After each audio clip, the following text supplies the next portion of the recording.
Qu'est-ce qui va en sortir de ça? Là, une fois qu'il aura terminé son discours, qu'est-ce qui va en sortir? Qu'est-ce qui va en rester? Là, il y a eu un échange. Bon, il y a eu 80% de temps de parole pour lui, peut-être 20% pour l'assistance.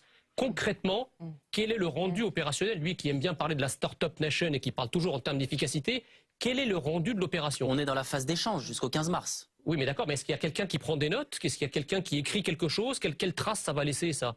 Alors, soit il y a quelqu'un qui prend des notes, et on va se retrouver avec les milliers de débats qui sont organisés. Mais Monsieur Messia, vous savez très bien qu'il y a des cahiers de doléances, qu'il y a des plateformes sur Internet qui vont permettre de faire remonter toutes ces propositions. D'accord, donc ils vont faire remonter un patafard de plusieurs centaines, peut-être plusieurs milliers de pages.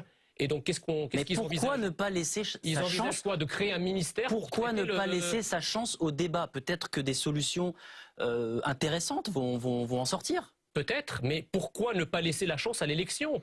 Nous sommes une démocratie moderne. Parce que si vous voulez, les gens ne comprennent pas l'utilité de ça. Je viens de vous poser une question à laquelle personne n'assume répondre. Quel est le rendu d'une opération comme celle-ci, opérationnellement? On ne sait pas. Les gens parlent, les gens s'expriment. Alors, en plus... On nous a promis des synthèses, il y a des garants de l'indépendance de cette opération. Ils pourront s'exprimer, fixer des règles. Et je pense qu'aujourd'hui, sur les synthèses, il est clair qu'il est envisagé de faire tourner des algorithmes pour faire remonter des propositions par rapport... De ce que vous dites? Écoutez, ça se pratique aux États-Unis et ailleurs dans le monde. D'accord, mais est-ce que c'est pas plus simple quand même de faire voter les gens? Est-ce qu'on n'a pas un problème? Ce que je ne comprends pas dans votre approche, c'est que vous opposez systématiquement la démocratie représentative et la démocratie ouverte, ascendante. Les deux peuvent très bien s'articuler. C'est d'ailleurs tout l'enjeu est là pour les années qui viennent. Là, ce que vous visez là, c'est pas la démocratie représentative.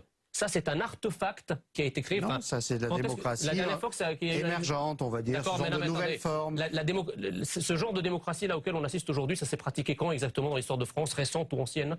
Mais c'est une opération assez nouvelle. C'est un artefact qui a été créé. Vous êtes contre tout ce qui est innovant, vous? Non, mais innovant, on innove pour compléter une démarche démocratique. Or là, l'essentiel, la pièce centrale de la démocratie qu'est le vote, a été écartée.